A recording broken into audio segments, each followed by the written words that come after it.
អាយ៉ាមនុស្សថ្មីមកទៀតឯណាសុំពងមាន់រកដងពេលមានពងមាន់នៅផ្ទះបងប្អូនភិកច្រើនយកចៀនឆាស្ងោរចឹងមែនឥឡូវយើងសាក់យកពងមាន់មកធ្វើស៊ុបម្ដងមើលចំពោះបន្លែដែលខ្ញុំយកមកធ្វើស៊ុបពងមាន់ហ្នឹងគឺមានដូចជាផ្សិតការ៉ុតបន្តិចហើយនិងពោតបន្តិចទៅបើសិនបងប្អូនចង់ថែមបន្លែខៀវអាចដាក់ broccoli បានហើយចំពោះគ្រឿងផ្សំវិញគឺងាយមែនតើ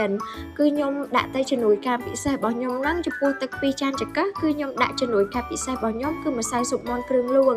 និយាយទៅដាក់ម្សៅស៊ុបមាន់តែមួយស្លាបព្រាហើយនឹងយកជាតិផ្អែមចេញពីពោតនិងការ៉ុតណាស៊ុបយើងមានរសជាតិល្មមហ្មងនៅពេលដែលទឹកយើងពុះហើយគឺយើងធ្វើការដាក់ម្សៅស៊ុបមាន់ចូលចំនួន1ស្លាបព្រាបាយហើយយើងធ្វើការរំងាស់មកបន្តិចហើយគឺយើងដាក់ពងមាន់ចូលពេលយើងដាក់ចូលហ្នឹងយើងដាក់កត្រងចឹងមកបងប្អូនដើម្បីឲ្យពងមាន់យើងបែករាយល្អកុំឲ្យវានៅជាប់គ្នាហើយមួយទៀតដែលខ្វះបានហ្នឹងគឺម្សៅឆាបងប្អូនដាក់លេងនឹងទឹកឲ្យហើយមកណាចាំយើងដាក់ចូលដើម្បីឲ្យទឹកស៊ុបរបស់យើងហ្នឹងគឺខាប់ហ៎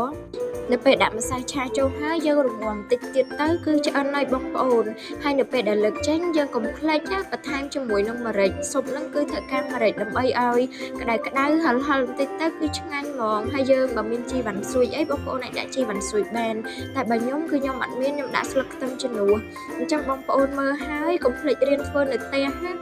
ព្រោះស៊ុបនេះងាយស្រួលធ្វើខ្លាំងមែនតើហើយកុំភ្លេចរងចាំមើលនៅលើเพจម្សៅស៊ុបគ្រឿងលួងចាំមើលមនុស្សថ្មីទៀតណាបងប្អូន